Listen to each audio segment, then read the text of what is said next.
வணக்கம்.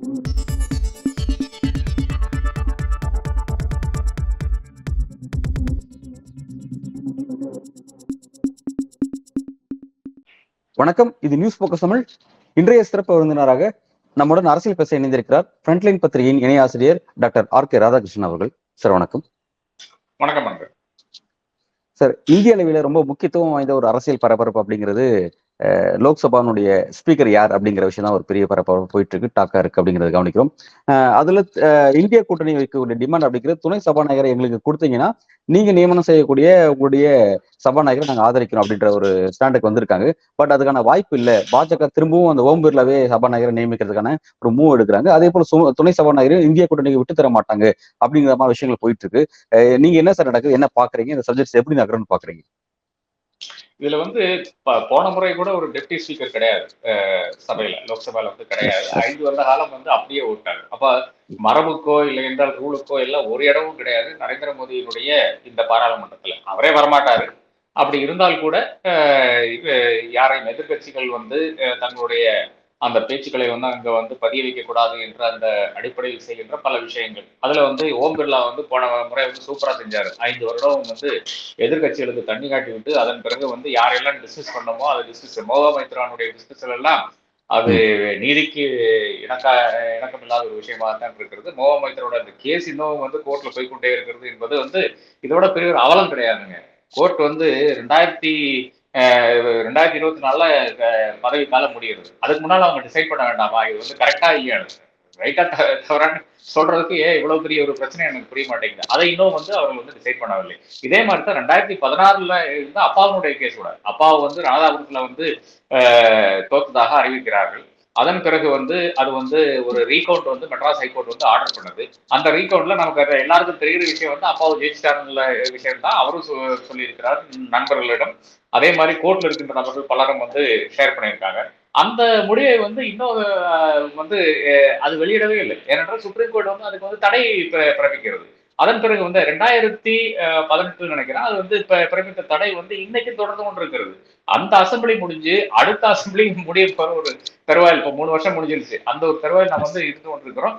அந்த ஒரு இடத்துல கூட இன்னும் சுப்ரீம் கோர்ட்டும் சரி ஹைகோர்ட்டும் சரி நிச்சயமாக அது ஒரு முடிவெடுக்காத ஒரு நிலை இதை விட பெரிய ஒரு அவலம் கிடையாது. அப்போ ஸ்பீக்கரும் சுப்ரீம் கோர்ட் நினைச்சு வச்சா யார வேணாலும் எப்படி வேணாலும் சித்தரிக்கலாம் என்ற ஒரு விஷயம் இருக்கிறது. அப்ப அதனுடைய அந்த அதே பாதையில் போய்கொண்டிருக்கிறது. இதுல ஒரே ஒரு வித்தியாசம் என்னன்னு பாத்தீங்கன்னா, இந்த முறை நரேந்திர மோடி ஒரு மைனாரிட்டி அரசாங்கத்தை நடத்தி கொண்டிருக்கிறார் என்றதுதான் ஒரே ஒரு வித்தியாசமான விஷயமா இருக்கிறது. அந்த மைனாரிட்டி அரசாங்கத்தை வைத்துக் கொண்டு எப்படி இந்த அளவுக்கு அடாவடித்தனம் செய்ய முடியும் என்று எனக்கு தெரியவில்லை. அது நிச்சயமாக ஒன்னா இவர்கள் ஆளுகளை வாங்க போப்பார்கள் என்று நான் கருதுகிறேன். இல்லை என்றால் ஆளுகளை வாங்க கிடைக்கலன்னா அப்புறம் என்ன நடக்கும் என்று அனைவரும் தெரிஞ்ச ஒரு விஷயமாகத்தான் இருக்கிறது. இந்த அரசாங்கம் கவிழ்ந்து இதுதான் ஆப்ஷன்ஸாக இருக்கிறது. அப்போ அரசாங்கம் என்றால் நரேந்திர மோடியும் அமித்ஷாவும் பழைய அதே ஸ்டைல்ல தான் ஃபங்க்ஷனிங் போய்கொண்டிருந்தால் வேற வழி கிடையாது. ஒன்னும் எல்லா சிஸ்டத்தையும் வைத்துக் கொண்டு எம்பிஸை வாங்க வேண்டும். எம்பிஸை வாங்கி ஒரு மெஜாரிட்டி வந்துட்டாங்கன்னா இது விக்கல் வாங்கல் தானுங்க. வாங்கிட்டு அது என்ன ரேட்டுன்னு தெரியாது. 100 கோடி 200 கோடிக்கு போவாங்க போல தெரியுது ஒவ்வொரு எம்பியும். அப்படி வாங்கிட்டாங்கன்னா அதன் பிறகு இவர்களுக்கு பிரச்சனை கிடையாது. அது ரொம்ப ஓப்பனாகவே நேற்று ஒரு டிவி டிபேட் நடக்கும். அதுல ரொம்ப ஓப்பனாகவே பாஜகவினுடைய செய்தி தொடர்பு ரொம்ப ஓப்பனா பேசுறாரு. அதாவது ஒரு பெரிய ஒரு விபத்தை தவிர்க்கிறதுக்காக இல்லைகள் பெரிய ஒரு மோசமான ஒரு நிகழ்வு தடுக்கிறதுக்காக இந்த மாதிரி சின்ன குற்றங்கள் எல்லாம் செய்யலாம் அப்படின்னு மகாபாரத்தில் சொல்லியிருக்காங்க. அதை வைத்துக்கொண்டு மேற்கோள் காட்டிக்கொண்டு ஜனநாயகத்துல நீங்க வாக்கள் இந்த விக்கல் வாங்கல் எல்லாம் சகஜமப்பா என்ற அந்த பணி அவர் பேசுறாரு. இன்னொரு இது இருந்தார், ஒரு ரைட் விங்கர் இருந்தார். அவர் சொல்றது என்ன, வாங்கலாங்க தாராளமா வாங்கிடுவாங்க அப்படின்ற அந்த கான்பிடன்ஸோட அவர் பேசுறாரு. இந்த லெவல்ல இருக்கிறோம் நாம் அதாவது அவர்கள் எப்படி வாங்கி விடுவார்கள். அதான் அரசியல் என்பது, பாஜகனுடைய அரசியல் என்பது நாங்க ஜெயிக்கலனா கூட நாங்க ஆட்களை எல்லாம் வாங்கி கொண்டு நாங்க ஆட்சி நடத்துவோம். மேகாலயால 2 பிஜேபி எம்எல்ஏக்கள் தான் இருக்கிறார்கள். அவர்களை வைத்துக் கொண்டுதான் இன்றைக்கு ஆட்சி நடத்தி கொண்டிருக்கிறார்கள் என்பது அவர்கள் கோலிஷன்ல பங்கேற்கிறார்கள். அப்ப அந்த அளவுக்கு மோசமான ஒரு நிலைமை இந்தியாவில் தொடர்ந்து கொண்டிருக்கிறது. எத்தனை நாள் தொடரும் என்று மக்கள் தான் முடிவு பண்ண வேண்டும். இப்ப இந்த சபாநாயகர் விஷயத்துல என்டிஏக்குள்ள இருக்கக்கூடிய முக்கியமான ஒரு தலைவர் அப்படின்போது சந்திரபாபு நாயுடு, அவர் இந்த சபாநாயகர் விஷயத்துல தன்னுடைய கடிவளத்தை எல்லாத்தையும் போடணும்னு எதிர்பார்த்தோம். அவர் எதுவுமே எதுவும் போட மாட்டாரா? தன்னோட ஸ்டாண்ட் ஃபுல்லாத்தையும் அவர் இழந்துட்டாரா? அது தெரிய மாட்டேங்குது. பெரிய ஒரு புரியாத புதிரா இருக்குது. அதாவது நம்ம ஃபர்ஸ்ட் என்ன நினைச்சோம், கேபினெட்டுக்கு வந்து அவர் வந்து இன்சிஸ்ட் பண்ணுவாரு. எனக்கு வந்து ஃபைனான்ஸ் கொடுங்க, எனக்கு வந்து இல்லைன்னா இது வெளியுறவுத்துறை கொடுங்க. அது மாதிரி ஏதாச்சும் முக்கியமான போஸ்ட் வந்து கேட்பாருன்னு நினைச்சோம். அது கேட்கவில்லை. அடுத்ததாக வந்து ஸ்பீக்கர் வந்து அவர்கள் வந்து இன்சிஸ்ட் பண்ணுவாருன்னு பார்த்தோம். அதையும் கேட்கவில்லை. அப்ப என்னதான் இவர்கள் வைத்திருக்கிறார்கள்? அதாவது அமித்ஷா, மோடி வந்து நாயுடுக்கு எதிரான என்ன விஷயம் வந்து கையில வச்சிருக்காங்கன்னு நான் கேட்கிறேன். நரேந்திர மோடியினுடைய அமித்ஷாவினுடைய அரசியல் பார்த்தலை வந்து ஒரு பிளாக்மெயில் பாலிடிக்ஸாக தான் நான் பார்க்கிறேன். அது வந்து எத்தனை நபர்கள் வந்து பாஜகவில் போய் சேர்ந்திருக்கிறார்கள், என்னென்ன காரணங்களுக்காக போய் சேர்ந்திருக்கிறார்கள், அதாவது அரசியல் தலைவர்கள், பாக்கி கட்சியை மாற்று கட்சியை சார்ந்த அரசியல் தலைவர்கள் எத்தனை நபர்கள் போய் சேர்ந்திருக்காங்க பாத்தீங்கன்னா, யாரெல்லாம் டிஆர்ஐ ரெய்ட் நடந்ததோ, யாரெல்லாம் இடி ரெய்ட் நடந்ததோ, சிபிஐ ரெய்ட் நடக்குது, இந்த மாதிரி தலைவர்கள் நிறைய பேர் போய் சேர்ந்திருக்காங்க இல்லையா? பாம்பேல இருந்து, அசாம்ல இருந்து, கல்கட்டால இருந்து, இங்க கூட பல இடங்கள்ல வந்து சேர்ந்திருக்காங்க இல்லையா? அது எந்த காரணத்துக்கு பாத்தீங்கன்னா இந்த பிளாக்மெயில்னாலதான். பிளாக்மெயில் எப்படின்னு பாத்தீங்கன்னா, இடியை வச்சு, சிபிஐ வச்சு, டிஆர்ஐ வச்சு, ஐடியை வச்சு மிரட்டுறது. மிரட்டினா அவங்க போய் சேர்த்துறாங்க. சேர்ந்த உடனே வந்து பிரச்சனை இல்லாம போயிருது. அவர்களுக்கு வந்து அந்த கேஸ்ல வந்து முடிச்சு கொடுக்குறோம் அப்படின்னு. அதாவது ஏறத்தாழ ஒரு நாங்க தான் இங்க வந்து கட்டப்பஞ்சாயத்து நடத்தி கொண்டிருக்கிறோம். நீங்க வேற இதை தாண்டி ஒரு கோர்ட்டுக்கெல்லாம் போக வேண்டாம் என்று ஒரு ஒரு ஒரு பாணியில அவர் பேசிக் கொண்டிருக்கிறார் இல்லையா? அப்ப இவர்களை வைத்துக் கொண்டு என்ன நாயுடுக்கு எதிராக என்ன மேட்டர் வந்து கலெக்ட் பண்ணிருக்காங்க எனக்கு தெரியல. அதே மாதிரி நிதிஷ்க்கு எதிராக என்ன மேட்டர் கலெக்ட் பண்ணிருக்காங்க நமக்கு தெரியாது. அப்ப அது என்னன்னு தெரிய வந்தால் ஒரு காலத்துல தெரிய வரும். அது நமக்கு நிச்சயமாக எனக்கு தெரியும். நான் அரசியல் நிறைய பார்த்தேன். நிச்சயமாக ஒரு காலத்தில் தெரிய வரும். இவருக்கு எதிராக என்ன விஷயம் இருக்கிறது, அது எங்க இருக்கிறதுனால நிச்சயமாக தெரிய வரும். அன்றைக்கு வந்து நாம் வந்து நாயுடுவனுடைய அரசியலை பத்தி மறுபடியும் வந்து மறுசீராய்வு செய்வோம் என்று நான் கருதுகிறேன். Okay sir. இப்போ வந்து மோடி வந்து விரைவிலே வந்து ஒரு மெஜாரிட்டியை நோக்கி நகர்றாரு, அதுக்கான வேலைகள் எல்லாத்தையும் செஞ்சுட்டு இருக்காரு. அப்ப தன்னுடைய பழைய அட்ராசிட்டி அவர் திரும்ப தொடருவார் அப்படின்னு குறிப்பிடுறீங்க. ஆனா அந்த காலத்துல, அதாவது மோடியோட 1.0லயோ 2.0லயோ அப்போது இருந்த மாதிரியான ஒரு வலிமையான எதிர்கட்சி இப்ப இல்ல. இப்ப சுச்சுவேஷன் மாறிச்சு. ரொம்ப வலிமையான எதிர்கட்சி உட்காந்துருக்காங்க ஆப்போசிட்ல. இப்ப வந்து அதே மாதிரி அட்ராசிட்டி அவரால் தொடர முடியுமா, இல்ல எதிர்கட்சிகள் அவருக்கு இன்னும் என்ன மாதிரியான கடிவாளங்கள் போடுவாங்க நம்ம பார்க்கலாம்? இப்போ வந்து ஒரு விஷயம் மிக தெளிவா, அதாவது இப்ப எதிர்கட்சிகளை தூக்கி போட்டு அவங்களை எல்லாம் டிஸ்மிஸ் பண்ணி என்னென்ன பண்ணிடலாங்க. அது வந்து ஓம் பிர்லா வந்து நமக்கு நிரூபிச்சிருக்கிறார். மொவா மைத்ரோனுடைய அந்த தூக்கி போட்டதுல, வெளியே அனுப்புனதுல, அந்த அந்த லக்ஷ்மி எம்எல்ஏ வந்து வெளியே எம்பியை வந்து சஸ்பெண்ட் பண்ணாதுல அவர் டிஸ்மிஸ் பண்ணிருக்காரு. ஏன்னா வந்து அவருடைய கோர்ட் இது வருது, அது வந்தோன்னா அவர் வந்து டிஸ்மிஸ் ஆயிடுறாரு. அவருடைய போஸ்ட் வந்து பதவி விலைகள் வந்துருது. அவர் இவரு செய்ய வேண்டிய அவசியம் கிடையாது, ஒரு நோட்டிபிகேஷன் மட்டும் தான் போகணும். அதே மாதிரி ராகுல் காந்திக்கு வந்து அந்த இது அவருடைய தகுதி நீக்கம், ராகுல் காந்தியினுடைய தகுதி நீக்கம், இந்த என்சிபி நபருடைய தகுதி நீக்கம், அதே மாதிரி முகமது அந்த டிஸ்கஷன். இதுல இருந்து நமக்கு என்ன தெரிய வருதுன்னு பாத்தீங்கன்னா, மிக தெளிவாக ஓம் பிர்லா என்றவர் வந்து அரசு இந்த பாஜகவுக்காக உழைக்கின்ற ஒரு ஸ்பீக்கராகத்தான் இருக்கிற தவிர பொதுவான நபர் கிடையாது. 1947 இருந்து எத்தனையோ ஸ்பீக்கர்கள் வந்திருக்கிறார்கள். பலரும் வந்து பாரபட்சமாகத்தான் செயல்பட்டு இருக்கிறார்கள். அப்படி இருந்து கூட இந்த அளவுக்கு ஒரு பாஜகவை தொடர்கின்ற, இல்லை என்றால் பாஜகவை தவிர பாக்கி யாரையுமே வந்து செயல்பட விடாமல் இருக்கின்ற ஒரு ஸ்பீக்கர்னு பாத்தீங்கன்னா ஓம் பிர்லாவா தான் இருக்க முடியும். 1947 இருந்து நான் சொல்றேன். அப்போ அந்த மாதிரி ஒரு ஸ்பீக்கரை வைத்துக்கொண்டு நீங்க ஒன்றும் செய்ய முடியாத ஒரு நிலை இருக்கிறது. ஆனா இதுல ஒரே ஒரு பிரச்சனை என்னன்னு பாத்தீங்கன்னா, ஆளுங்கட்சியில் இருக்கின்ற பிரச்சனையாக நான் பார்க்கிறேன். அதாவது இன்னைக்கு வந்து இந்த மக்களுக்கு எல்லாத்துக்கும் தெரியும். அந்த மக்களுக்கானாலும் சரி, எம்பிஸ்க்கானாலும் சரி, கட்சிக்காரர்களுக்கானாலும் சரி, இல்ல கட்சி தலைவர்களானாலும் சரி, மிக தெளிவாக தெரியும் விஷயம் என்னவென்றால் நரேந்திர மோடியை டிஃபீட் பண்ண முடியும் என்று அவர்களுக்கு எல்லாம் தெரியும். அடுத்த முறை வந்து வாராணசியில் நின்றால் அவர் தோற்றுக்கான ஒரு சான்ஸ் வந்து தாராளமாக இருக்கிறது என்று நான் காண்கிறேன். அப்போ அந்த தைரியத்தோடு அவர் வந்து வாராணசியில் கூட கண்டெஸ்ட் பண்ண மாட்டார் என்ற அந்த விஷயத்தை நான் வந்து குறிப்பிட விரும்புகிறேன். அப்படி இருக்கின்ற ஒரு இடத்துல வந்து எதிர்கட்சிகளை வந்து நீங்க ஓரளவுக்கு தான் நீங்க வந்து வளைத்து போட முடியும் என்ற ஒரு நிலை இருக்கிறது. அதாவது விலைக்கு போகாத நபர்கள் இருக்காரு இல்லையா, நிறைய பேர் விலைக்கு போயிடுவாங்க. அதுல ஒன்றும் மாற்றுக்கிறது இல்லை. காங்கிரஸ் இருந்து கூட விலைக்கு போகலாம், எந்த கட்சியில் இருந்தவனாலும் விலைக்கு போகலாம். அதை தாண்டி இருக்கின்ற கொஞ்சம் நபர்கள் இருக்கு. ஒரு ராகுல் காந்தி இருக்கிறார், ஒரு சோனியா அம்மையார் இருக்காங்க, நம்முடைய ஒரு கனிமொழி இருக்கிறாங்க. அந்த மாதிரி எத்தனையோ நபர்கள் வந்து இருக்கிறாங்க. அந்த நபர்களை வந்து நீங்க விலை கொடுத்து வாங்க முடியாது. அந்த விலை கொடுத்து வாங்க முடியாத நபர்களை வைத்துக் கொண்டுதான் அடுத்த அரசியல் வந்து நீங்கும் என்று நான் கருதுகிறேன். இவர்கள் வந்து ஸ்ட்ராங்காக நின்று விட்டால் நிச்சயமாக இந்தியாவிலையும் பாராளுமன்றத்திலையும் பாக்கி இருக்கின்ற எல்லா இடங்களிலையும் மாற்றத்தினுடைய ஒரு சிறிய ஒரு வெளிச்சமாக நாம் காண்போம் என்று நான் கருதுகிறேன். Okay sir. வந்து இப்ப மோடி வந்து அடுத்த 5 ஆண்டு காலத்தை வந்து அவர் வந்து இந்த என்டிஏ அரசை அப்படியே ரன் பண்ணி கொண்டு போயிடுவாரு. முழுமையா அந்த ஆட்சியை வந்து அவர் நடத்துவார் அப்படின்னு பார்க்கலாமா, அல்லது இந்த ஆட்சி கவிழ்வதற்கான வாய்ப்புகள் இருக்குன்னு பார்க்கலாமா? எப்படி டைமென்ஷன்ஸ் நகரும்னு பார்க்கலாம். இல்ல, என்ன பொறுத்தவரை இப்போ வந்து அந்த இன்ஸ்டெபிலிட்டி வந்து யாரும் ப்ரிஃபர் பண்ண மாட்டாங்க. நானும் ப்ரிஃபர் பண்றது கிடையாது. ஏனென்றால் ஒரு அரசாங்கம் வந்து விட்டால் அவர்கள் வந்து அப்படியே அந்த 5 வருட காலம் இருந்தால்தான் இந்த நாட்டுக்கு நல்லது, நாட்டினுடைய எக்கானமிக்கு நல்லது, பாதுகாப்புக்கு நல்லது, எல்லா விஷயங்களுக்கும் நல்லது, ப்ரோக்ரஸுக்கு நல்லது. இன்னமும் வந்து நலிந்தவர்களுக்கு வந்து உதவி செய்யறதுக்கான விஷயமாக நான் பார்க்கிறேன். அது வந்து இந்த அரசியல் இன்ஸ்டபிலிட்டி வந்து விட்டால் அது நிச்சயமாக வந்து மக்களை பாதிக்கின்ற ஒரு விஷயமாக தான் நான் பார்க்கிறேன். அரசியல் கட்சிகளை பாதிக்கின்றதாகவோ, இல்லை நரேந்திர மோடி இங்கே உட்கார்ந்து கொண்டிருக்கிறார், இல்லை என்றால் ராகுல் காந்தி உட்கார்ந்து கொண்டிருக்கிறார், அவர்களை பாதிக்கின்ற விஷயமாக நான் பார்க்கவில்லை. என்னை பொறுத்தளவு வந்து மக்கள் தான் இதுல வந்து மையப்புள்ளியாக இருக்க வேண்டும். அது நரேந்திர மோடிக்கும் கிடையாது, பாக்கி இருக்கின்ற பாஜக எவருக்கும் கிடையாது. ஆட்சியை அங்க நடத்த வேண்டும் என்று மட்டும்தான் இருக்கிறதே தவிர, எங்கெல்லாம் வந்து பவர் எடுக்க முடியுமோ அந்த இடங்கள்ல எல்லாம் பவர் எடுத்து விட்டு அங்க வந்து பாஜகவுக்கு ஒரு ஸ்திரமான அரசை, அதாவது பாக்கி யாருமே தொட முடியாத ஒரு அரசாங்கத்தை வந்து உருவாக்க வேண்டும். இதுதான் அவர்களுடைய நிலையா இருக்கிறதே தவிர மக்களுக்கு நல்லது செய்ய வேண்டும் என்ற நிலை அவர்களுக்கு கிடையாது.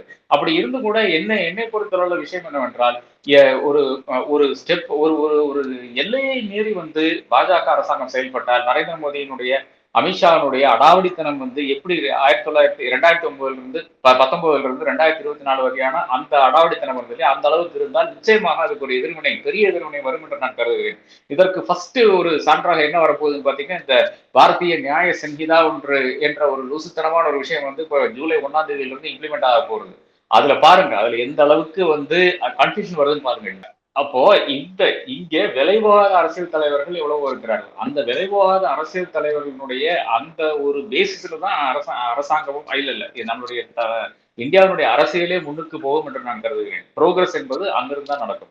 அதற்கு வந்து இவர்கள் எதிராக நின்றால், அது நரேந்திர மோடி ஆனாலும் சரி, அமித்ஷா ஆனாலும் சரி, இவர்கள் வந்து எதிராக நின்றால் நிச்சயமாக எதிர்வினை வந்து மிக கடுமையாக இருக்கும் என்று நான் கருதுகிறேன். ஒரு மைனாரிட்டி அரசாங்கத்தை வைத்து இப்ப இந்த மாதிரியான அடாவடித்தனத்தை செய்துவிட்டால் நிச்சயமாக மனசாட்சி இருக்கின்ற நபர்கள் வந்து பாஜகக்குள்ளையும் இருக்கிறார்கள், வெளியிலும் இருக்கிறார்கள். அவர்கள் சப்போர்ட் பண்ணி கொண்டு இருக்கிறார்கள். இந்த தருணத்தில் அவர்கள் வெளிவரக்கூடிய அந்த வாய்ப்பும் இருக்கிறது என்றுதான் நான் கருதுகிறேன். அப்ப அங்கேயும் இப்ப ஓம் பிர்லானுடைய அந்த பிரச்சனை தான் வருகிறது. அதாவது ஒரு திடீரென்று ஒரு பில்லுல வந்து அரசாங்கத்தை வந்து கவிழ்த்து விட்டால் அதன் பிறகு வருகின்ற ஒரு கான்பிடன்ஸ் மோஷன்ல ஓம் பிர்லாவினுடைய நடவடிக்கை வந்து பாஜகவினுடைய ஒரு ஒரு அவர் ஒரு மெம்பரா இருக்கிறார். அந்த ஒரு அடிப்படையில் தான் அவர் வந்து செயல்படுவார் என்பதுதான் இதுவரையான இருக்கின்ற 5 வருட காலமாக அவர்களுடைய அந்த ரெக்கார்ட் அதுதான் காமிக்கிறது. அப்ப அப்படி செயல்பட்டால் தான் பிரச்சனை வருகிறது. அது வந்து ஒரு செயற்கை மெஜாரிட்டியா இருக்கும். அது வந்து நீண்ட நாள் நிற்காது என்றதுதான் நான் இதுவரை பார்த்த எக்ஸாம்பிள்ல எனக்கு அதுதான் தெரியும். சபாநாயகர் ஓம் பிர்லா தான் அடுத்த இந்திய அரசியல் அப்படிதான் நகருது அப்படின்னும் போது இப்ப என்டிஏல இருக்கக்கூடிய நிதிஷோட கட்சி வந்து விரைவிலே வந்து உடைக்கப்படும். அது நமக்கு தெரிஞ்ச விஷயமா தானே இருக்கிறது. இதுவரை வந்து பாஜக எந்த மாதிரியான அணுகுமுறையை வந்து கட்சிகளோடு கையாண்டிருக்குன்னு பார்த்தா, அதாவது கூட்டணியில் இருக்கின்ற கட்சிகளை, அதிமுகவை வந்து காலி பண்ண கட்சி எதுன்னு பாத்தீங்கன்னா பாஜக தான். அது வந்து ஃபர்ஸ்ட்ல இருந்தே 2017 இருந்தே ஒரு ஓபிஎஸ் வச்சு ஒரு ஆபரேஷன், அது வந்து எந்த அளவுக்கு வந்து ஒரு ஆணவம் இருந்தால் ஒரு குருமூர்த்தி வந்து நான் தான் அந்த ஆளை போய் அங்க உட்கார சொன்னேன்லாம் அந்த அளவுக்கு பேசுறதும், ஆண்மை இல்லாதவர்கள் பேசுறது வந்து அந்த அளவுக்கு வந்து ஒரு கட்சியை வந்து அவமானப்படுத்தி ஒரு தலைவரை வந்து அவமானப்படுத்தி அந்த தலைவர் மறுபடியும் பாஜக போய் சேர்ந்த அளவுக்கு, அதாவது ஒரு ராஜா மாதிரி இருந்த ஒருத்தன் வந்து அடுத்தது வந்து ஒரு கூலிப்படையாக போய் நிக்கிறான். இதுதான் ஓபிஎஸ் இன்றைய நிலைமையா இருக்கிறது. அப்படி காலி பண்ணாங்க. YSRCP YSRனுடைய கட்சி, ஜெகனுடைய கட்சி. ஜெகனுடைய கட்சி வந்து இன்னைக்கு எங்க இருக்குன்னு தெரியாம அட்ரஸ் இல்லாமல் இருக்கின்ற ஒரு நிலை வந்து நாம் பார்த்து கொண்டிருக்கிறோம். அதுவும் பாஜக தான் காரணமா இருக்கிறது.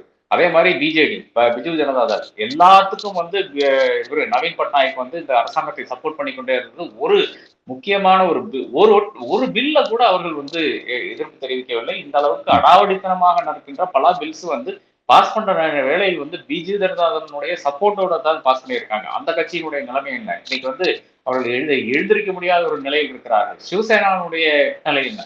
இரண்டாவது அந்த கட்சியை பிளவுபடுத்தி அதனுடைய தலைவரை வந்து தூக்கி வெளியே இருந்து கொண்டு ஒரு கூலிப்படையை சார்ந்த ஒரு நபரை கொண்டு வந்து ஏகநாத் ஷிண்டே ஒருத்தனை வந்து உட்கார வச்சிருக்காங்க. என்சிபியினுடைய நிலை என்ன? பல இடங்கள்ல வந்து அவர்கள் வந்து கோஆபரேட் பண்ணி பேசிக் கொண்டிருந்த நபர்கள் தான்.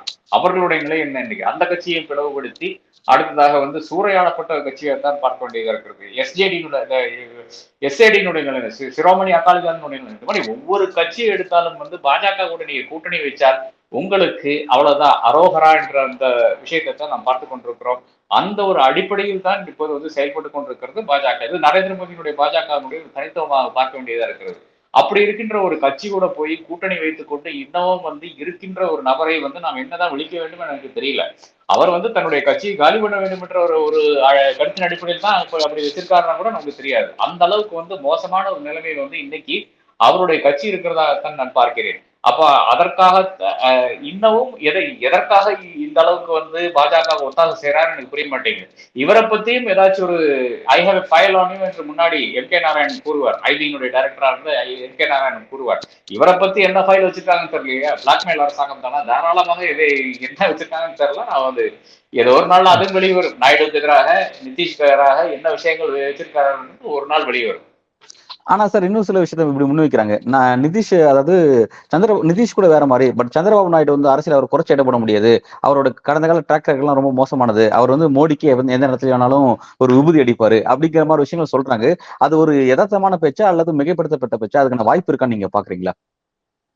இல்ல, இதுவரை வந்து நம்ம ஒண்ணுமே பார்க்கல இல்லையா? அதற்கு ஒரு சான்று வேண்டாமா? இப்ப வந்து ஸ்பீக்கர் வந்து ஓம் பிர்லா ஆகிவிட்டால் அப்புறம் வந்து உங்களுக்கு பிளே கிடையாது. What is your play left? நீங்க வந்து ஒண்ணு உங்களுடைய ஆட்களை வந்து முக்கியமான மினிஸ்ட்ரியில வந்து கேட்டிருக்கணும். அது கேட்கவில்லை, அது முடிஞ்சு போச்சு. இல்ல ஸ்பீக்கர் கேட்டிருக்கணும். ஸ்பீக்கர் தான் ஒரு முறை கேட்டாங்க. டிடிபி இருந்தபோது பாலயோகி என்ற நபர் வந்து 2004 வந்து ஸ்பீக்கராக வந்து உட்காருகிறார். அப்போ அதுவும் இல்லை இதுவும் இல்லைன்னா அப்புறம் வந்து உங்க கட்சியை உடைக்கிறது ரொம்ப எளிதாக போயிடும். ஒண்ணு. ரெண்டாவதாக நீங்க மினிஸ்ட்ரி இன்னும் கேட்கவில்லை என்று பாத்தீங்கன்னா ஸ்பீக்கர் வந்து இவர் வந்து உட்கார்ந்து விட்டார். அதன் பிறகு நீங்க ஒண்ணுமே பண்ண முடியாத ஒரு நிலை தான் இருக்குது. அப்ப இது என்ன அரசியல் சாணக்கியத்தனம், என்ன அரசியல் எனக்கு புரிய மாட்டேங்குது. அப்ப நாயுடுவும் ஏறத்தாழ ஒரு அட்ஜஸ்ட்மெண்ட்ல போய்கொண்டிருக்கிற ஒரு நபராகத்தான் பார்க்க வேண்டியதா இருக்கிறது. அது என்ன காரணத்துக்கு தான் எனக்கு புரிய மாட்டேங்குது. அது என்ன காரணம் என்று நாம் கூடிய சீக்கிரம் நமக்கு தெரியும் என்று நான் கருதுகிறேன். இந்த தேவகார்டனுடைய கட்சியை முடிச்சு சொல்ல மாட்டாங்க இல்லையா, அந்த மாதிரி ஒரு காரணமா இல்ல வேற ஏதாச்சும் காரணம் இருக்கான்னு நமக்கு தெரியாது. நமக்கு தெரிய வரும் நிச்சயமா. ஓகே. இந்திய அரசியல் வரலாற்றிலே முதல் முறையா வந்து நாடாளுமன்றத்துல சபாநாயகருக்கான தேர்தல் நடக்க இருக்கு அப்படிங்கிற ஒரு சூழல் தான் நகருது.